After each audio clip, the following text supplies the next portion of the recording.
With schools not being open to the public, you may be wondering, what do we do about our school council AGM? Ask us here to help you navigate through the steps. The first thing you need to do is find out if you're able to host virtual meetings. The legislation that governs school councils in Alberta is the Education Act, Section 55, and the School Councils Regulation. Neither of these documents provide specific guidance or details relating to annual general meetings. So the next place to check would be your school council bylaws, or as ASCA calls them, operating procedures. You may be wondering if your school council even has operating procedures. The legislation states that school councils may have OPs, so your school council might not have them. If you don't have a current copy, please check with your principal and perhaps past school council executive members. If you can't find any school council OPs, ASCA has a virtual workshop to help you create this important governing document. Please contact our office or go to our website to request a free workshop. If you do have OPs, check to see if your school council is able to hold virtual online meetings. If nothing stated, you may want to amend your OPs to include a clause on electronic voting and virtual meetings and AGMs.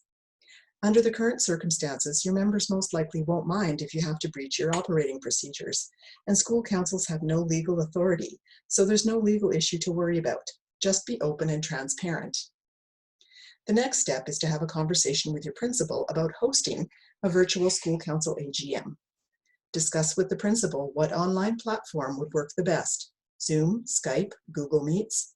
Remember that some platforms like Zoom only permit a meeting to be a certain length for free.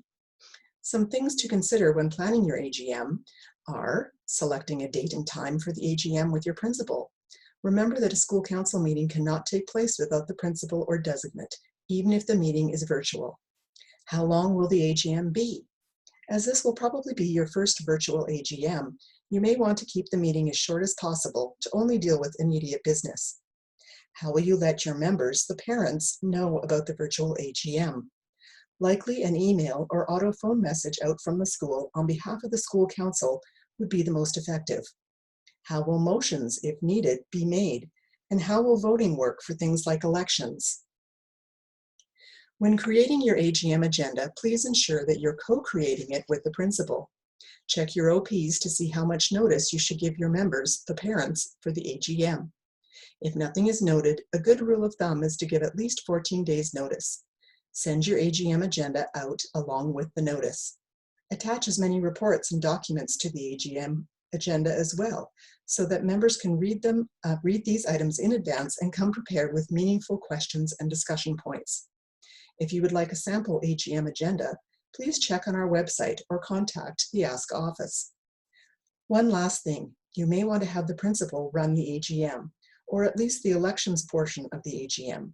The principal is impartial and a respected leader in the school community. We hope that this school council web clip will help you to move forward with plans for a virtual AGM. For more information about school councils, please explore our website noted on the slide. ASCA is here to support you as you continue your school council work.